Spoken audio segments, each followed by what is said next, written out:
Hello students, welcome to my YouTube channel. और आज हम कर रहे हैं क्लास 10 की गणित की वर्कशीट नंबर 38, जो आपकी 30 सितंबर की वर्कशीट है। इसके अंदर हम ऊंचाई व दूरी की शब्दावली जो है वो देखने वाले हैं, यानी कि ऊंचाई और दूरी के अंदर हम क्या क्या चीज़ें जो है उनका प्रयोग करेंगे। तो ये आपका जो हमने अभी त्रिकोणमिति किया था या त्रिकोणमितीय जो अनुपात किया था, उसी की कुछ विशेषताएं और आगे जो हम उनका यूज़ करने वाले हैं उसी के बारे में ये है पूरा चैप्टर जो आपका है। सो सबसे पहले आपने याद कीजिए और बताइए, संकलन चित्र में बी के सम्मुख भुजा, बी के सम्मुख देखो ए सी बन रही है, तो बी के सम्मुख भुजा आपकी आएगी ए सी के संकलन भुजा आपकी आएगी बी सी, ठीक है।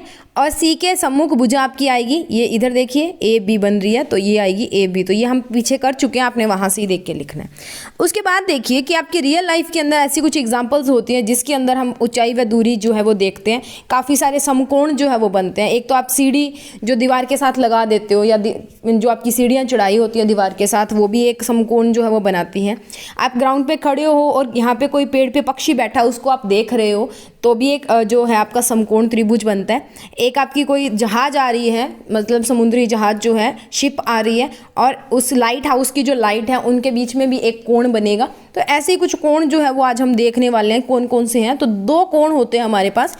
एक होता है उन्नयन कोण, ठीक है, एंगल ऑफ एलिवेशन, और एक होता है अवनमन कोण, एंगल ऑफ डिप्रेशन। देखो बेटा, दोनों को समझने के लिए ना बस इनका नाम ही काफ़ी है।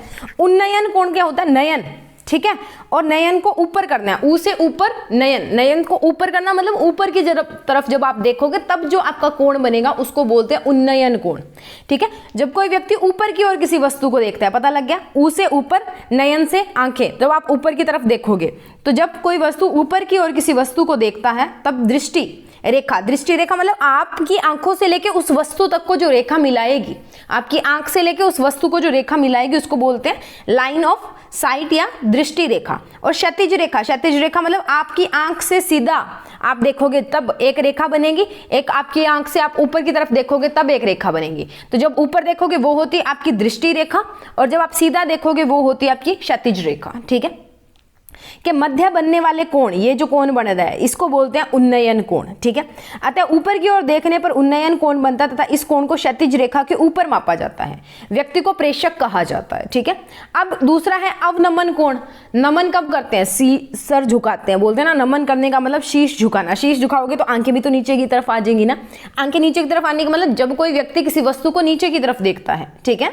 सो एंगल ऑफ डिप्रेशन इसको बोलते हैं, जब कोई व्यक्ति किसी वस्तु को नीचे की ओर देखता है। निकल गए ना वर्ड में से, नाम में से आंसर निकल गए।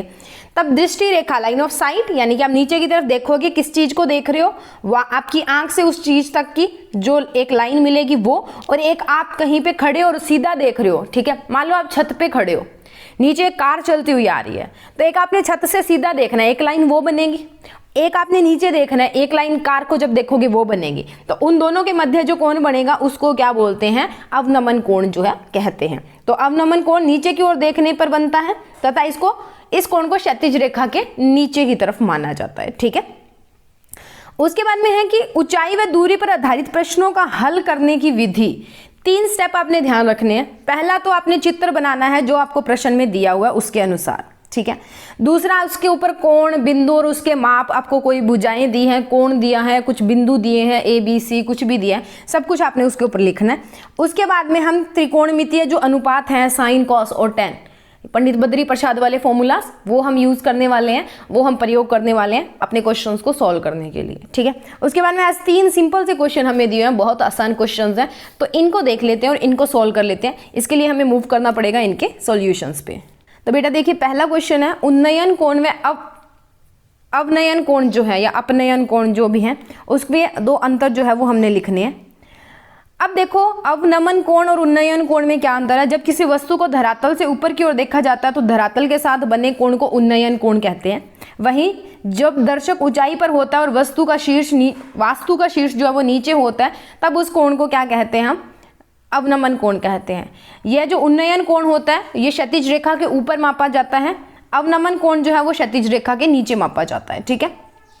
उसके बाद में दूसरा, ऊपर दिए गए उदाहरण 3 के चित्र में जहाज व मीनार के बीच बने कोण, बेटा कोण आएगा, यहाँ पे कोण लिखा है ना, कोण आएगा, ठीक है। कोण का नाम बताइए, तो वो आएगा उपका उन्नयन कोण। अगर आप जहाज पे हो, मीनार की तरफ देखोगे, मीनार ऊंची है, तो वहां पे क्या बनेगा? आपका उन्नयन कोण बनेगा, ठीक है।